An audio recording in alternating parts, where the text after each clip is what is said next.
კობახიძე პირობასდებს, რომ საქართველოში ქალი კაცად და კაცი ქალად ვერ გადაკეთდება. უიზომი მოსვლის დაკარგვის საფრთხეზე ჟურნალისტების კითხვას ის უცვლელი პროპაგანდით პასუხობს. ევროკომისიის მოთხოვნებს, რომელიც ქვეყანაში დემოკრატიული პროცესების აღდგენისკენაა მიმართული, კობახიძე სამარცხვინო შანტაჟის მცდელობას უწოდებს. რეკომენდაციების შესრულების ვადაოცნებას 4 დღის წინ ამოეწურა.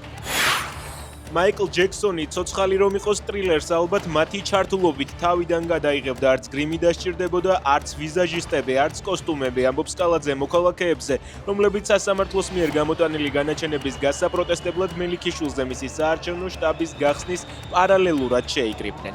მოქალაქეების პროტესტს ერთნაირი ტერმინებით გამოეხმაურდნენ კობახიძე და პაპუაშვილი. ცოცნების წევრები ცდილობდნენ გაემართლებინათ ბექა ოდიშარიას გინება ჟურნალისტებისა და აქციის მონაწილეების მისამართით.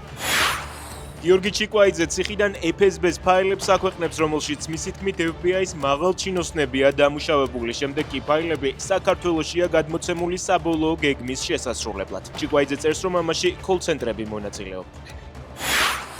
ნიგერიაში სამგზავრო ნავი მდინარეში ჩაიძირა, დაღუპულია მინიმუმ 60 ადამიანი. ნავი, რომელსაც დაახლოებით 100-ზე მეტი ადამიანი გადაჰყავდა, წყალქვეშ ხის მორს წამოედო, გადაბრუნდა და მდინარეში ჩაიძირა.